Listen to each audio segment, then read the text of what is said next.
Chapter 7 Ghost Story. Jack bounced in the saddle. He felt the cool night wind against his face. He couldn't tell where they were going, but he trusted Dusty to follow the others. Finally, Dusty caught up with the herd as they began to slow down. Jack snapped his reins. Dusty came up beside Slim and Annie. "Howdy," said Slim. "Howdy," said Jack. "Howdy," said Annie. "Are you okay?" Jack pushed his glasses into place. "Yup," he said. "You?" "Yup," she said. "There was some good riding, Shorty," said Slim. "Thanks," said Jack, smiling. Even he liked to be called Shorty now. "Where we headed, boss?" Jack asked Slim. "Blue Canyon," said Jack. "Okay with you?" "Yup," said Jack. "This way," said Slim. He stopped his horses and they all split up again. Slim steered the herd to the left. Soon he led them through a deep, narrow path. Finally, they came to a boxy, open space surrounded by walls of rock and lit by moonlight. "We'll crawl the Mustangs here in Blue Canyon," Slim said. He got off his horse. He helped Jack down, and he slipped off the sunset. "Take him to his ma," Jack told Annie. Annie led Sunset to the mare. In the moonlight, the two Mustangs rubbed against one another nice. As Jack patted Dusty's damp neck, he remembered the last two rules, praise and reward. "Thanks," he whispered to Dusty. "You are great. You are super great." Slim unsaddled Dusty, then handed Jack his saddlebags. "Take those over to that grassy spot. We'll camp there," he said. As Jack carried the saddlebags, his boots felt stiff and tight. His legs were sore and wobbly, but he didn't mind. He threw down the saddlebags and his backpack. Then he flopped himself down. He was very tired. Annie joined him. They seemed so happy to. Annie joined him. "They seem so happy to be free and together again," she said, gazing at the moonlit Mustangs. "Yup," said Jack. He lay back, using his backpack as a pillow. He looked up at the stars. "If we just had the answer to a riddle, everything will be perfect," he said. "Yup," said Annie. "Hey, Slim," he called it. "I have a question for you." "Shoot," said Slim. "Do you know the answer to his riddle?" Jack asked. Out of the blue, my lonely voice calls out to you. "Who am I? Am I?" Slim was silent for a moment, then said, "Sorry, Shorty, don't know that one." Jack heart sank. "That's okay," he said. "We don't either." "I have a question too," said Annie. "Why does the piano in the hotel play by itself?"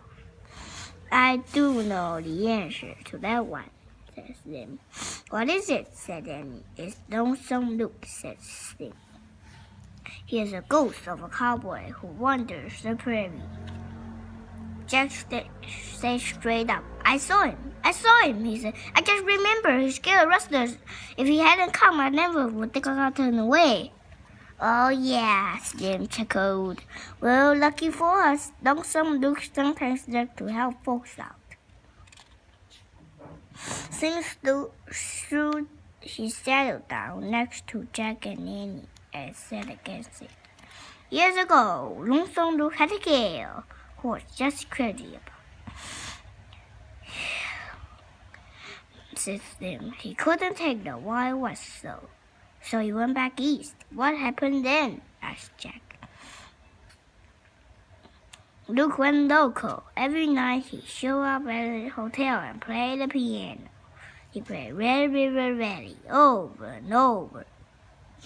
Then one night he just vanished into the prairie. It was never seen alive again. His bones were found a year later. But folks say his ghost returns to the hotel piano to play Red River Valley. It goes like this. Slim took out a harmonica. He began to play a song. It was the same sad song Jack and Annie had heard in the hotel. They lay back down and listened to the lonesome tune. A coyote howled in the distance. The horse stared in the dark. I better take some notes, thought Jack. But he didn't write a word before he fell asleep. He didn't even take off his boots. Chapter 8. Who am I? A fly. It buzzed by Jack's ear. He slipped it away. He opened his eyes. The sun was high above the canyon walls. He had slept a long time. Coffee, biscuit, and yes, Jack. Where did you get them? Said Jack. A cowboy always carried biscuit and a canteen of coffee, said Slim. He walked over and gave Jack a biscuit and a cup of coffee. It's hard as rock, Slim said, and bitter as muddy river water. But a cowboy takes what he can get. Jack took a bite and a sip. The biscuit was very hard and the coffee was very bitter, but that's okay with Jack. Since Cowboy didn't mind, he didn't mind either. I'll settle Dusty, Slim said, and take you back to town to catch your stage. Then what will you do? Said Danny. Head south with my herd, said Slim. So, then ride across the plains and round up more mustangs. While Slim settled Dusty, Jack took out his notebook and pencil. He wrote, Cowboy breakfast, bitter coffee, hard biscuits. Hey, Shorty, called Slim. What are you doing? Take notes, said Jack. What for? He likes writing things down, said Danny. Oh, yeah, said Slim. Me too. In fact, I first came out west to write a book. But one thing led to another. The next thing I know, I'm a Mustang herd. Slim, you should write your book, says Annie, and let the Mustangs go free. Stand so, said Slim. They looked at the grazing wild horses. I know so, said Annie. Yep, said Jack. Your book should be about the Wild West, Slim. Slim kept staring at his herd. Maybe you're right, he said. I could settle in the army and right there. Wouldn't have to chase me after rustlers anymore. Slim turned back to Jack and Annie. Yep, I think I'll be a rider. Let's go before I change my mind, he said. Yay, said Danny. I'll go tell them. He jumped up and ran to the Mustangs. Jack packed his backpack while Slim packed his saddlebags. Then Slim and Jack climbed onto Dusty. They rolled over to Annie, who was stroking Sunset's neck. I told him he feels the wind now, said Annie. Sounds good, said Slim. Give your hand, Smiley. Slim pulled Annie onto Dusty. She sat in front of Jack. Slim snapped his reins. Dusty started off. The sun was hot as Dusty climbed out of the canyon. When they reached the top, they appeared at the canyon floor. The Mustang pranced playfully, their coats shining in a hazy light. They'll find their way out soon, Slim said. Then cut across the prairie. You'll go back to your prayer, Smiley. Stay with your mother, Sunset, shouted Annie. Goodbye. Out of the blue, the voice called, Bye! And Jack, who said that? She asked. The ghost? Nope, said Jack. It's just an echo. It caused by sound bouncing off the canyon walls. Slim cupped his hands around his mouth. Whoa, who am I? He shouted. Am I? Came a distant voice. Oh man, Jack said softly. That's the answer to Morgan's riddle, said Annie. Echo, she and Jack said together. Jack looked at Slim. You know the answer last night, he said. Slim just smiled and snapped his reins. Let's go, partners, he said. The sun was low in the sky when they reached Rattlesnake Flats. Just let us off in front of the hotel, said Slim. You sure the stage is coming through here? Said Slim. Yep, said Jack and Annie together. In front of the hotel, Slim got down from Dusty. Then he helped Jack and Annie down. I hope you come to live with me and visit me, said Slim. He winked. I must be needing some help on my book. Sure, said Danny. Slim climbed back on Dusty. He looked down at Jack. You know, Shorty, he said, you might be short, but you're mighty tall in the branch. Thanks, and said Jack.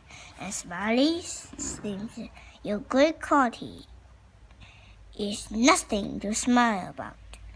Thanks, said Annie. Good luck with your writing, Slim, said Jack. I'm grateful to you both to steering me straight, said Jack. I promise I will thank you someday. Really? Said Annie. A cowboy never goes back on his word, said Slim. Then he snapped his reins and Dusty loped down the street. Bye, Slim, yelled Annie. Slim coolly turned one last time. He waved his hat. So long, partners, he called. Then he rode off into the sunset. Jack let out a big deep sigh. Okay, I'm ready to take off my boots off now, he said. Me too, said Annie. They sat down on the porch of the hotel. They started pulling off their boots. There! Jack got them both off. He wiggled his toes. He took his sneakers out of his pack and put them on, and he put hers on too. Man, sneakers never felt so good, said Jack. Suddenly, the sound of the piano drifted through the air. Don't sound Luke, said Annie. Jack grabbed his backpack. He and Annie crept across the porch. They pushed open the swing door. The piano was playing Red River Valley. Sitting on the piano stool was a dim but shimmering shape of a cowboy. Just then, the ghost of Lonesome Luke looked at Jack and Annie. He waved a shimmering hand. Jack and Annie waved back. Then the ghost of Lonesome Luke faded away. Cold air wafted past Jack and Annie. They both shivered. Oh man, that's ghost, breathed Jack. They leaped and dashed up the dusty road, then ran across the creek ground and past the graveyard. They ran until they reached the tree with the magic treehouse in it. Annie grabbed the rope ladder. She hurried up, and Jack followed. They were out of breath when they got inside the treehouse. Annie grabbed the ancient scroll. She unrolled it. Yay! She said. The scroll had one glowing word on it. Echo. We got it right, said Annie. Jack grabbed the Pennsylvania book. He pointed to a picture of the rocky woods. I wish we could go there, he said. The wind started to blow. The treehouse started to spin. It spun faster and faster. Then everything was still, absolutely still.